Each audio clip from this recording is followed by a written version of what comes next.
Bem-vindos de volta. Estamos continuando o nosso estudo das 7 igrejas do Apocalipse, capítulo 2 do livro das Revelações, capítulo 2 de Apocalipse. A igreja, é bom dizer para os amigos que a igreja está no mundo revoltoso, não para combater nações ou povos. A igreja está aqui para combater as forças da maldade com a graça de Deus. Satanás, o príncipe deste mundo, ele consegue seduzir os seres humanos, enganar e agir como se ele próprio não existisse. E os acontecimentos que ele mesmo produz são encarados como resultados naturais das forças da natureza ou do capricho dos homens ou meras intrigas religiosas.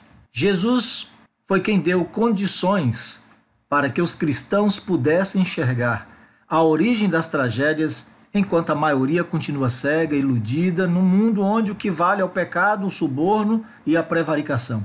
Esse mundo de horror tem prazo para agir e o tempo de seu término já chegou.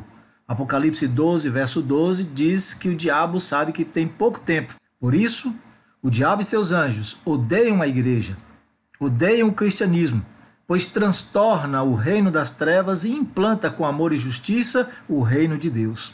E aqui no Apocalipse fica mais evidente essa questão, ou seja, quanto mais a igreja invade o mundo, o reino de Satanás, com a ética do céu, os que vivem desse sistema de injustiça se ressentem ao verem suas ambições serem expostas e as pessoas abandonando esse antigo modo de vida, retirando seu apoio e trazendo-lhes prejuízo moral, inclusive financeiro.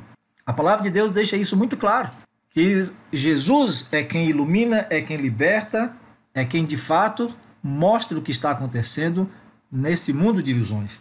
Efésios 2, dos versos de 1 a 6, Ele vos deu vida, estando vós mortos nos vossos delitos e pecados, nos quais andastes outrora, segundo o curso deste mundo, segundo o príncipe da potestade do ar, do espírito que agora atua nos filhos da desobediência, entre os quais também todos nós andamos outrora, segundo as inclinações da nossa carne, fazendo a vontade da carne e dos pensamentos, e éramos por natureza filhos da ira, como também os demais.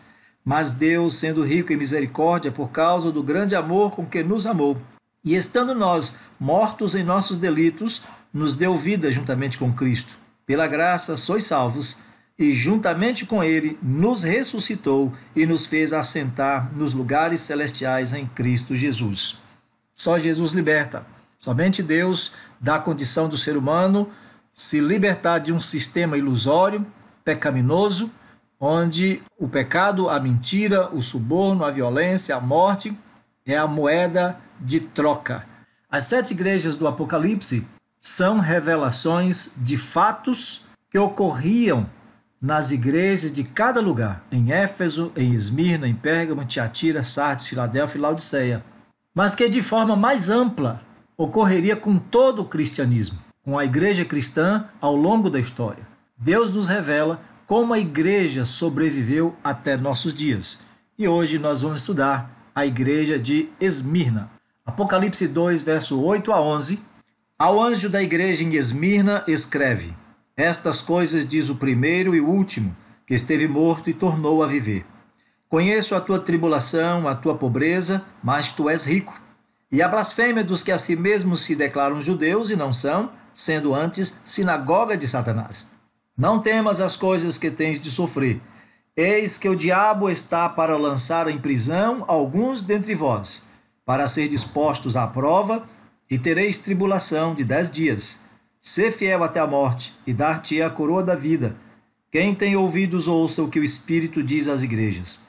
O vencedor de nenhum modo sofrerá dano da segunda morte.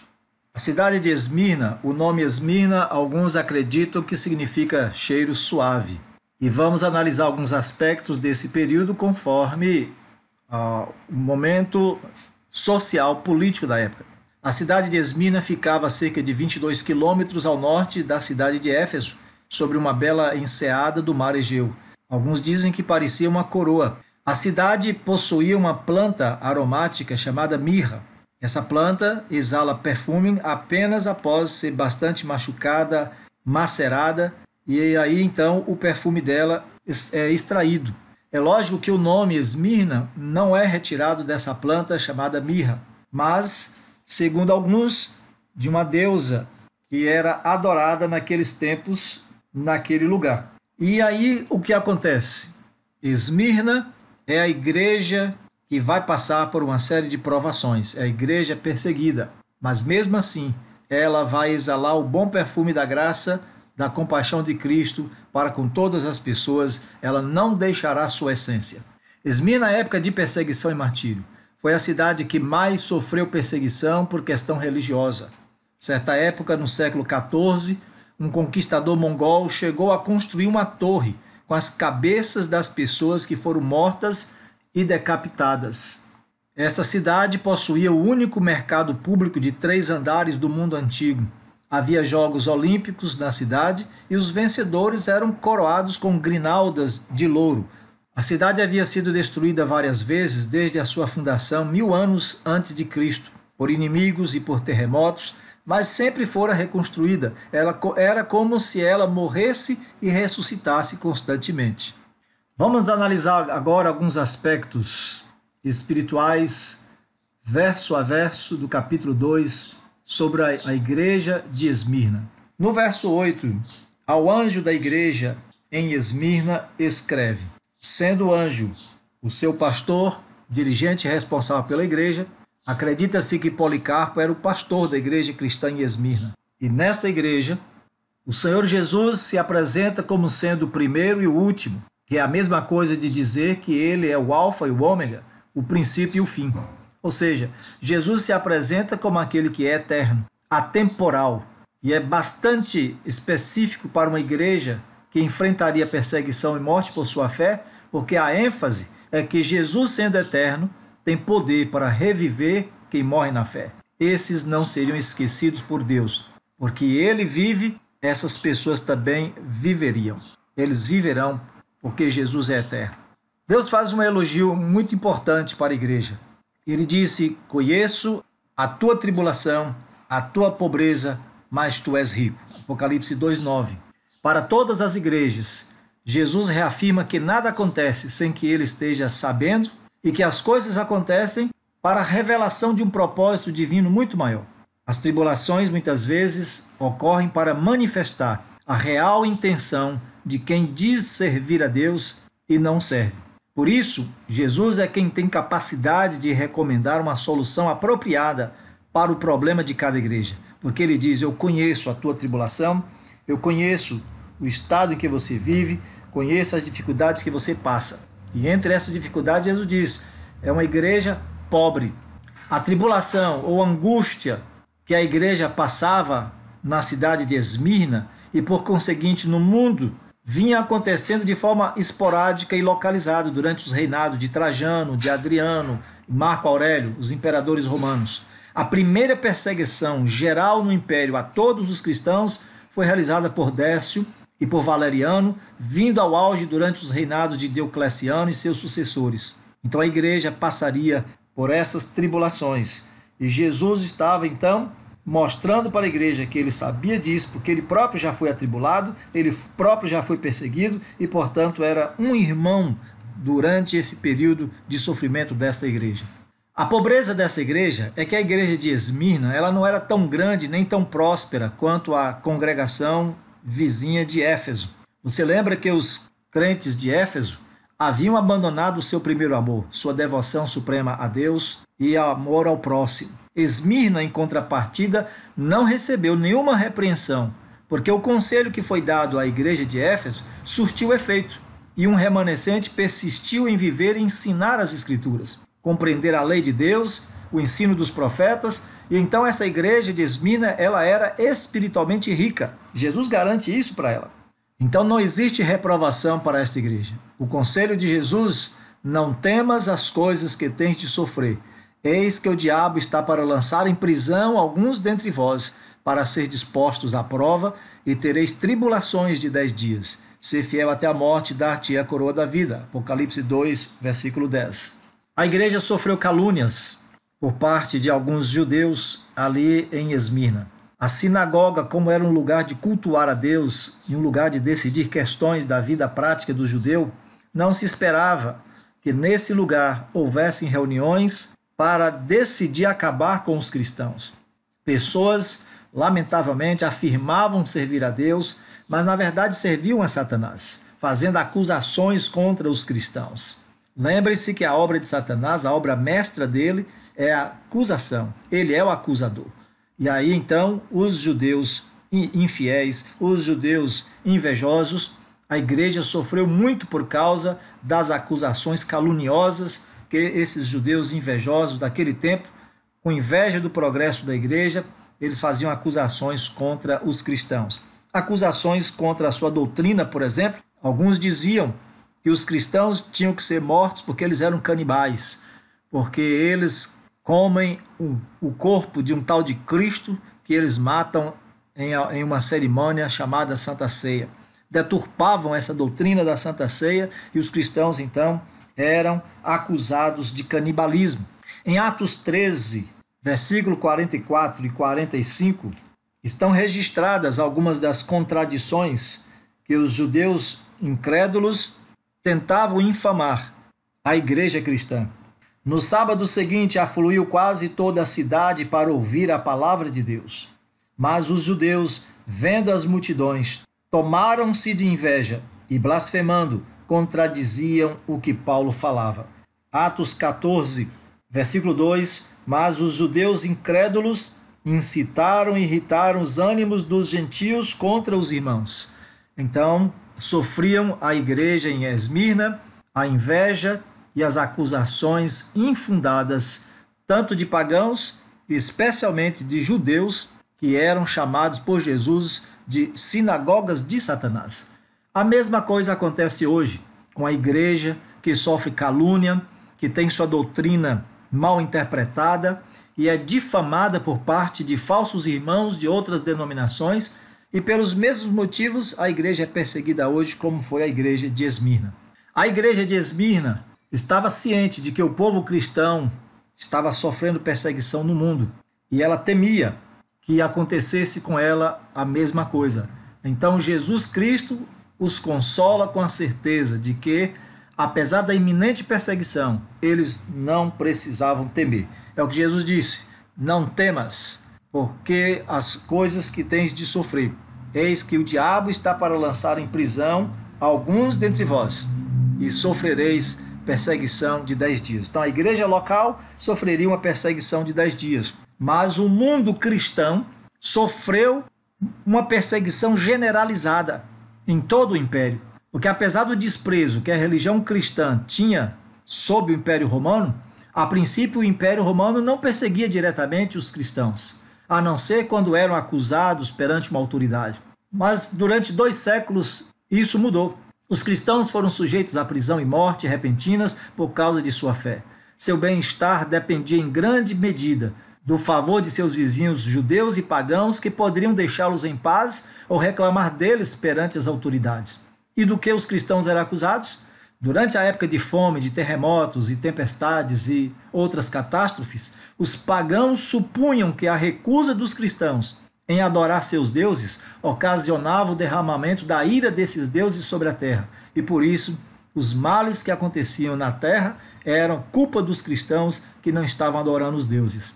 Outras vezes, eles percebiam que a ética cristã estava destruindo o modo de vida do povo pagão, que sobrevivia da venda de imagens dos deuses, uma vez que o povo, esclarecido pelo evangelho, não mais frequentava seus templos, não participava dos cultos de prostituição e das festividades para comer carnes oferecidas aos ídolos.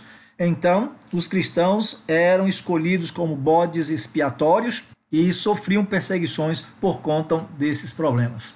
Esmirna tornou-se, no ano 303 em diante, a arena de morte para numerosos mártires.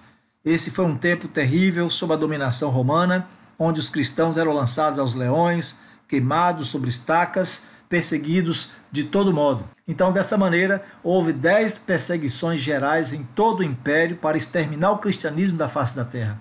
Diocleciano, imperador romano, promulgou o primeiro decreto de morte no ano 303, e a perseguição começou contra os soldados cristãos que havia no exército imperial romano. Depois, passou a perseguir os líderes, os pastores, os bispos, os presbíteros da igreja, na intenção de dispersar o rebanho que ficaria sem liderança. Muitos foram torturados e mortos. Para sobreviver, muitos cristãos fizeram morada nos cemitérios, local onde os pagãos não os procurariam, pois tinham medo de violar o descanso dos mortos. Então as catacumbas, buracos, cavernas e outros locais foram usados como esconderijo. Quando a paz veio, 11 anos depois, lá para o ano 313, foram 10 anos de perseguição, começando em 303 até 313, quando a paz retornou, a igreja cristã sobrevivente fez um concílio. E com assombro, aqueles que conseguiram escapar da perseguição viram chegar na reunião irmãos sem olhos, outros sem braços, outros terrivelmente mutilados de diferentes formas por causa de sua fé. Essa igreja sofreu bastante naquele local e o mundo cristão no Império Romano sofreu também muito mais durante essa época de Esmina, representando a época da igreja nesse período. Somente depois do ano 313 é que os cristãos receberam liberdade de culto no Império, quando Constantino disse que se converteu do paganismo para o cristianismo, e aí então os cristãos ficaram com relativa liberdade. As suas propriedades, as propriedades das igrejas foram devolvidas e não pagavam mais impostos.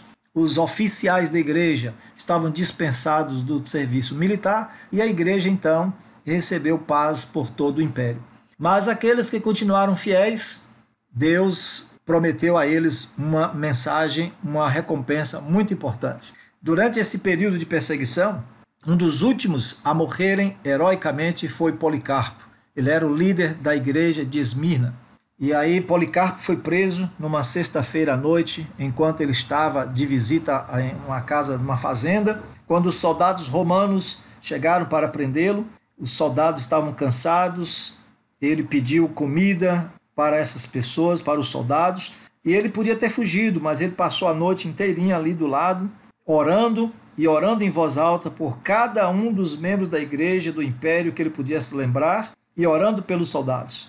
Quando ele foi levado para o governador Status Quadratus, que tentou de todas as formas fazer com que ele rejeitasse a Jesus e prestasse homenagem ao imperador, prestasse homenagem a Roma, que ele amaldiçoasse Jesus, Policarpo então resolveu dar uma demonstração, no momento de tribulação, a mesma demonstração de fé que ele teve enquanto o mundo gozava paz. O imperador romano exigia que ele jurasse por César e amaldiçoasse a Cristo. Policarpo respondeu calmamente: por 86 anos eu o servi e Jesus nunca me fez mal. Como posso blasfemar meu rei? Como posso blasfemar aquele que me salvou? E com a subida do imperador Constantino ao trono, as perseguições chegaram ao fim temporariamente. Mas Policarpo foi levado ao martírio. Dizem que naquele momento os judeus exigiram que ele fosse jogado aos leões. Mas os leões já tinham feito uma refeição antes, já havia devorado algumas outras pessoas não cristãs, e aí então exigiram que ele fosse queimado. E aquela classe ali, os judeus, que Jesus chama de sinagoga de Satanás, porque estava trabalhando para o diabo, foram os primeiros a atear fogo à lenha, embora aquele dia fosse sábado. Eles então mataram, queimado, a Policarpo. A igreja sofreu bastante naquele tempo. Como já dissemos, como está em tela, a paz só retornou quando Constantino subiu ao trono, dizendo-se convertido, e deu liberdade à igreja cristã naquele tempo. A promessa de Jesus para todos os fiéis: ser fiel até a morte, dar-te a coroa da vida. O vencedor de nenhum modo sofrerá dano da segunda morte. Apocalipse 2, verso 10 e 11. Aos que continuassem fiéis, mesmo sob pena de morte, receberiam a coroa da vitória, a recompensa entregue ao vencedor na luta contra o pecado, e não sofreria dano da segunda morte, pois eles ressuscitariam para a vida eterna. Porque a segunda morte é a extinção final do pecado e dos pecadores no fogo dos últimos dias.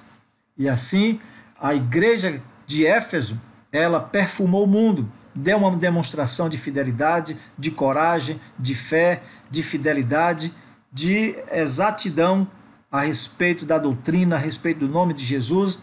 Ela não foi uma igreja que fugiu, não foi uma igreja que ficou cogitando se deveria servir a Deus ou ao mundo. Escolheu servir a Deus e sofreu por causa da lei de Deus, por causa dos mandamentos de Deus. É bem verdade, foram tempos difíceis aqueles. E ao que tudo indica, isso tudo vai se repetir pelas mesmas razões nestes últimos tempos que a igreja está aqui nessa terra. Portanto, devemos nos preparar. Esmirna, então, meus amigos, representa o segundo período do cristianismo, quando a igreja estava começando a ser perseguida de morte por causa de calúnias e acusações infundadas e por não adorar o imperador como Deus. A igreja perfumaria o mundo por sua fidelidade a Jesus Cristo. O tempo de Esmirna cobre a época do ano 100 ao ano 313. Por que esta revelação é importante para mim e para você? Veja só, a igreja verdadeira, isso deve ficar claro para todos. A igreja verdadeira é a que sofre calúnia e perseguição. Você conhece alguma igreja que é caluniada por guardar a lei de Deus? E mesmo assim persiste na pregação, na prática das boas obras, agindo nas calamidades como um corpo organizado, levando alívio ao mundo sofredor? Você faz parte dela? Sua fé tem sido testada? Você já chegou ao ponto de ter que decidir entre servir a Deus e manter seu emprego e as conveniências? Isso é a igreja de Deus. A igreja de Deus é uma igreja perseguida, é uma igreja caluniada, é uma igreja que sofre por sua fidelidade às Escrituras, pelo seu estilo de vida baseado nas Escrituras, pela dedicação a Jesus e simplesmente viverem como fiéis de Deus. O nosso próximo estudo será a igreja de Pérgamo. Até lá, que você compreenda a verdade de Deus, toma a decisão de se manter firme à palavra do Senhor. Deus te abençoe.